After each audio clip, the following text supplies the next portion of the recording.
just when you thought it couldn't get more interesting, Brian, here we go. Rudy Giuliani is getting the president in hot water once again. What is he saying? Yes, Rudy Giuliani quoted in an interview with the HuffPost saying the president denied the merger. 5 simple words that have a really significant meaning. They contradict everything we've been told up until now about why AT&T and Time Warner were sued to stop this deal. Let's go back 18 months real quick. The deal is announced during the campaign. President Trump, then candidate Trump, opposed the deal. So when he came into office, there were questions about whether he would try to block the deal, whether he would somehow inappropriately interfere. All along, the White House denied that, and so did the Justice Department. When the government did sue to block the deal last November, the DOJ said no way Trump was involved. This was purely a decision made by career officials working for what was best for consumers. So all along, there's been a denial that Trump was involved. Now Rudy Giuliani comes along and tells HuffPost, quote, the president denied the merger.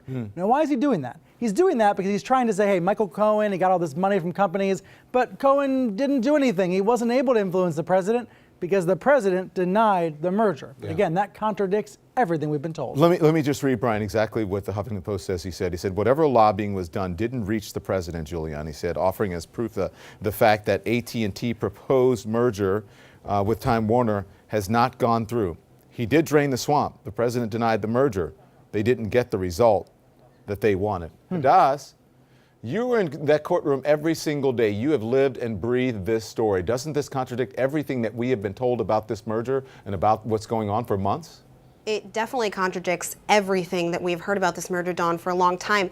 But politics has been the elephant in the courtroom for some time, but we haven't actually heard the words Donald Trump because they've decided to fight this battle on pure antitrust grounds. But beyond just the fact that AT&T decided not to fight this on a political bias sense, is also that there was a sworn affidavit by the head of the Justice Department's Antitrust Division during the trial. Now, we actually obtained this from a Freedom of Information request where the head of the DOJ Antitrust Division said, and I quote, "At no time did I receive orders, instructions, or directions relating to the transaction or the decision to file the complaint from any of the following people or entities, including President Trump, the Executive Office of the President, or related representatives, the Attorney General, Deputy Attorney General," and he goes down and down. He says, as is typical for major litigation, prior to the filing of the complaint, I briefed others in the Department of Justice regarding my decision, and that was that. That is a sworn affidavit from the head of the Antitrust Division. So if what Rudy Giuliani is saying is true, that the president himself is the one that blocked the merger,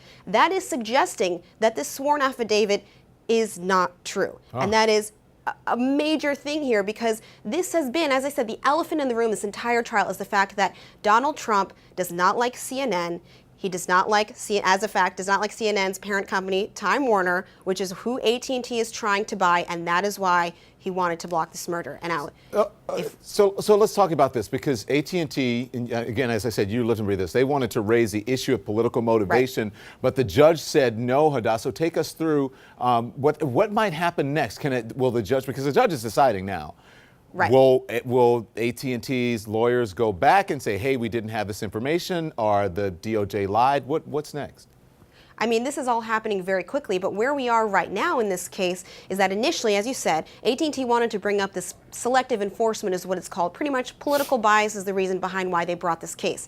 But a judge blocked discovery on some communications that AT&T wanted between the White House and the Justice Department. And as a result, AT&T decided, you know what, we're just going to fight this on pure antitrust grounds, because they felt as though they had a strong enough case that they could prove that this would not harm consumers, not be anti-competitive.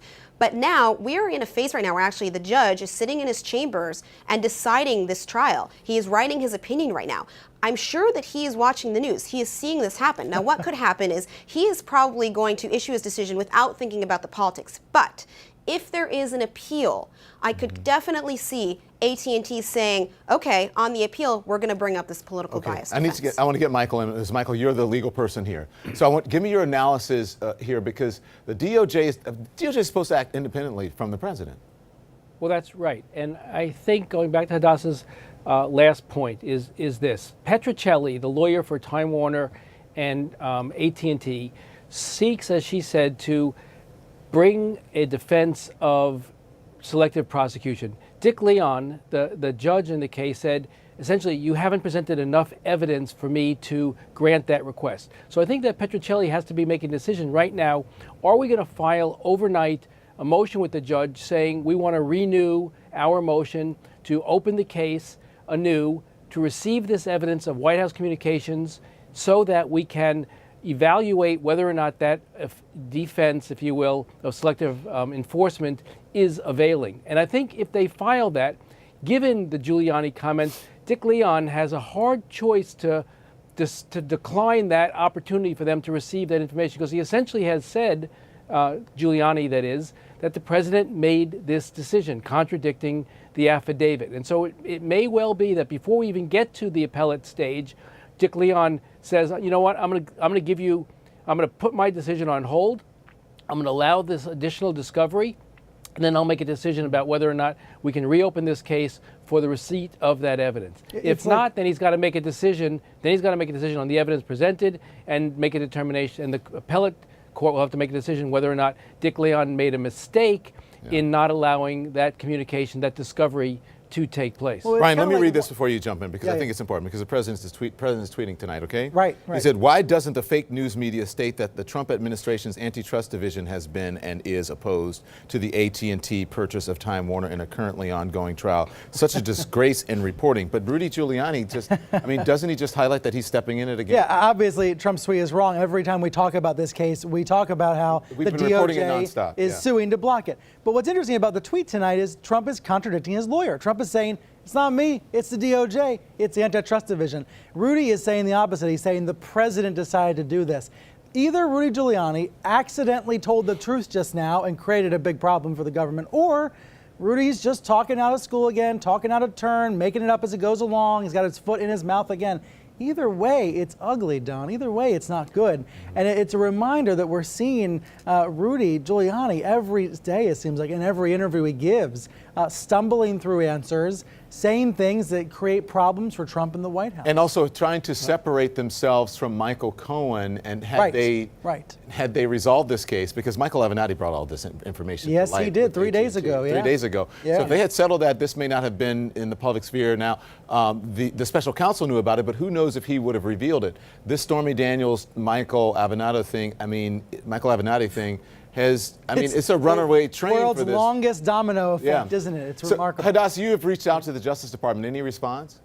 I've not heard anything back so far, but I'm sure they are scrambling now to come up with some sort of response. And I'm sure, as Michael said, AT&T is now considering their options. How are they going to handle this information? Are they going to use it to their advantage? Because keep in mind, there is a merger deadline. June 21st is when either side in this merger can decide to walk away. So they might decide that it's not worth it. They might decide that their case is strong enough just on pure antitrust ground. And then in the political, in the public relations sphere, they might have sort of won with this idea this was somehow politically motivated.